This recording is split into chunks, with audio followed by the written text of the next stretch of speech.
जय हिंद दोस्तों, त्यागी trading tips में आपका स्वागत है। दोस्तों, इस वीडियो के अंदर हम बात करने वाले हैं टोटल 2 से 3 शेयर के बारे में। यहाँ पर आपको जानकारी मिलने वाली है। 2 से 3 शेयर के बारे में यहाँ पर आपको जानकारी मिलने वाली है। सबसे पहले हम यहाँ पर बात करने वाले हैं एक ऐसा शेयर जो कभी 350 रुपये से भी ऊपर होता था। आप देख सकते हैं यहाँ पर ये भाव देखिए 2018 का है। कितने का? 2018 का। ये देखिए 393 रुपये, 17 अगस्त 2018। और आज की डेट में अगर इस शेयर को हम देखने की कोशिश करते हैं तो शेयर कितने का है? 23 रुपये का। गिरते गिरते कितने तक पहुंच गया था? 7-8 रुपये के बाद। कितना? 7-8 रुपये। उसके बाद HDFC, ICICI, SBI, बहुत सारे बैंक आए, उनको 10 रुपये के हिसाब से शेयर दिए गए। और बहुत सारी कंपनी, बहुत सारे बैंकों ने कुछ शेयर इस समय बेच भी दिए होंगे। यहाँ पर अगर देखने की कोशिश करते हैं तो अभी एक महीने के अकॉर्डिंग अगर हम देखने की कोशिश करते हैं तो 21 रुपये। देखिए सबसे पहले तो तेज़ी बनी। सबसे पहले हम यहाँ पर देखेंगे 18 रुपये का भाव। 6 महीने का अगर चार्ट पैटर्न देखते हैं तो यहाँ पर देखिए होता यह है कि आप कहेंगे कि यस बैंक तो पैसा दे ही नहीं रहा। देखिए किसी ने खरीदा 100 रुपये पे, किसी ने 200 पे, किसी ने 250 पे, वो फंस गया।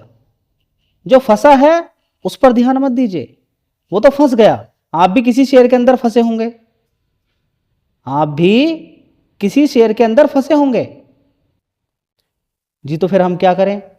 देखिए कोई किसी शेयर के अंदर फंसा है, कोई किसी शेयर के अंदर फंसा है, लेकिन कुछ शेयर गिरे हुए हैं।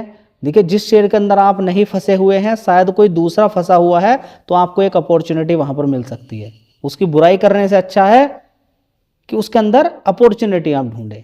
आपका भी शेयर है, अगर बड़ी गिरावट उसके अंदर हो गई है तो एवरेज बनाने का मौका मिलता है, शर्त की मजबूती हो। अब देखिए सारा पैसा ही आपने यस बैंक के अंदर लगा के रखा हुआ है तो काम खत्म हो गया। इसलिए कभी भी सारा पैसा मत लगाइए। अगर यस बैंक के अंदर भी पैसा होता, मैं बोलता हूं कि ये 2018 में आप इसी लेवल पर, मैं बोलता हूं कि इसी लेवल पर अगर आपका यहाँ पर देखेंगे, अगर इसी लेवल पे 2018 के अंदर आपका पैसा अगर लगा हुआ है 400 रुपये में, मैं बोलता हूं कि आपने खरीदा हुआ है, लेकिन आपने 25,000 रुपया लगाया। 25,000 रुपया 2018 में यस बैंक, आपने SBI पर भी लगाया और 2018 में ICICI बैंक में भी लगाया। तो 25,000 रुपया तो आपका एक साइड में डूब गया, क्योंकि वो बिल्कुल कम ही हो गया। 400 रुपये अगर आपने शेयर खरीदा तो आज की डेट में 23 रुपये गया, डूब गया। लेकिन बाकी के 2, उनका क्या होगा? उन्होंने तो 6-6, 7-7 गुना पैसा करके दे दिया। तो आप नुकसान में है? नहीं। खेल सारा स्टॉक मार्केट के अंदर है कि एक कंपनी के अंदर पैसा मत लगाइए। अगर हाँ मजबूती है, बहुत ज़्यादा मजबूती है, तब भी मत लगाइए। थोड़ा सा ज़्यादा बढ़ा दीजिए। पूरा पोर्टफोलियो किसी भी एक कंपनी के अंदर मत लगाइए। ऐसा नहीं होना चाहिए कि पूरे पोर्टफोलियो का 50% एक ही शेयर के अंदर लगा हुआ है। हाँ, एक शेयर के अंदर आप लगा सकते हैं मैक्सिमम 10% पूरे पोर्टफोलियो का, बस 10%, वो भी मजबूत हो शेयर, अच्छी स्टडी आपने की हो। अगर आप फेल भी हो गए तो कोई बात नहीं, कहीं दूसरी जगह से कवर हो जाएगा।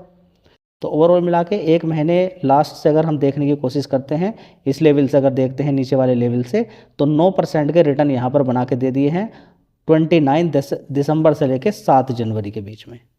जी ये तो सिर्फ 7-8 दिन ही बैठते हैं, पूरे मंथ एंड से लेकर अभी तक 7% के रिटर्न इसने बना के दे दिए। पूरे पूरे साल में नहीं बनते हैं। देखिए अपॉर्चुनिटी पर ही खरीदना होता है।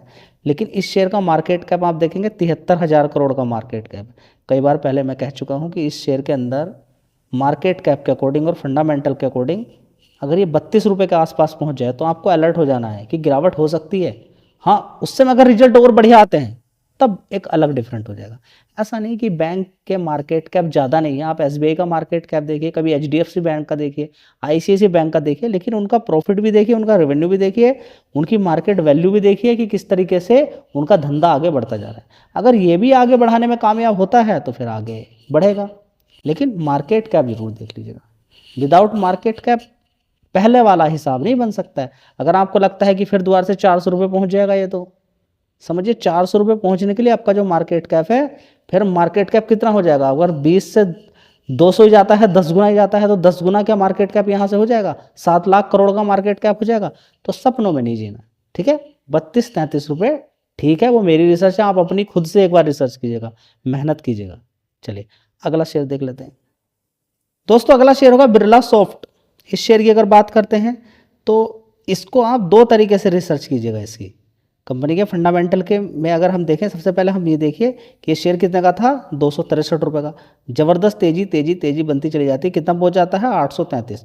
उसके बाद गिरावट गिरावट गिरावट। जब ये तेज़ी बनी तो आपको ये समझ जाना चाहिए था कि यहाँ पर गिरावट पॉसिबल है, ठीक है। एक बार जब बड़ी गिरावट हो जाती है, 52 वीक लो देख लीजिएगा, 331 रुपये तक पहुंच जाता है। उसके बाद धीरे धीरे करता हुआ अब ऊपर की साइड में चढ़ रहा है और नीचे 341 रुपये से अगर इसका टॉप अभी का हम देखते हैं तो कितना पैसा बना के दे दिया है, 32% का रिटर्न।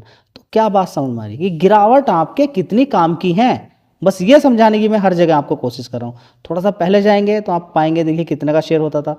2020 का भाव भी देखिए, अब का भाव भी देखिए, टॉप भी देखिए। सारी चीज़ें देखने के बाद आप एक चीज़ पर डिसाइड करते हैं कि थोड़ा थोड़ा खरीदना ही ठीक है। उसके अलावा कुछ नहीं मिलेगा आपको, कि थोड़ा थोड़ा खरीदना ही ठीक होता है। कंपनी देखिए आईटी कंपनी है, बढ़िया मार्केट कैप भी यहाँ पर देखेंगे 12,000 करोड़ का मार्केट कैप है। लेकिन सारी चीज़ें हमें देखनी चाहिए, ठीक है। हमें पी रेशियो भी देखना चाहिए, हमें कंपनी के फंडामेंटल भी देखने चाहिए। तो दोस्तों यहाँ पर अगर देखने की कोशिश करते हैं, 1,368 रुपये का भाव, 1,368 बिरला सॉफ्ट की अगर बात करते हैं, 1,368 करोड़ रुपीस का यहाँ पर अगर देखते हैं, एक साल पहले इसका रेवेन्यू आता था। उसके बाद 1,300 करोड़, उसके बाद 1,300, 1,200 करोड़, उसके बाद देखेंगे 1,325 करोड़। यानी कि प्रॉफिट रेवेन्यू वाइज अगर देखें तो जाम हो चुका है, कोई ग्रोथ देखने को यहाँ पर नहीं मिल रही है, जिसकी वजह से यहाँ पर गिरावट है। लेकिन ऑपरेटिंग प्रॉफिट ने मजा खड़ा कर दिया है।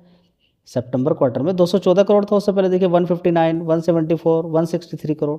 तो समझ में आ गया कि नीचे गिरने के बाद ये सितंबर के बाद से तेजी क्यों बननी शुरू हुई, इसके अंदर रीजन ये है, ठीक है। इसी तरह से प्रॉफिट भी देखिए, प्रॉफिट के अंदर कोई खास जंप नहीं है। लेकिन देखिए शेयर अगर गिर जाता है तो फिर ये प्रॉफिट भी बहुत रहता है, अगर शेयर के अंदर गिरावट अगर हो जाती है तो, ठीक है। तो कोई खास नेट प्रॉफिट के अकॉर्डिंग या रेवेन्यू वाइज अगर कोई खास यहाँ पर परफॉर्मेंस अभी देखने को नहीं मिल रही है, लेकिन गिरावट है, इस पर आप स्टडी चाहो तो कर सकते हो। दोस्तों अगला शेयर होगा इंडियन एनर्जी एक्सचेंज। 153 रुपये का भाव यहाँ पर देखने को मिल रहा है। अभी में देखेंगे तो आज भी 3% की तेजी है और कल भी बड़ी ही शानदार तेजी इसके अंदर देखने को मिली थी। सीधा खड़ा हो गया, लगभग 14% की तेजी सिर्फ 2 दिन के अंदर इस शेयर ने दिखा दी है। 14% की तेजी सिर्फ 2 दिन के अंदर देखने को यहाँ पर मिली है।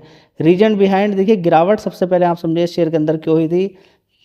मार्केट लीडर था, अभी भी लीडर ही है, ठीक है।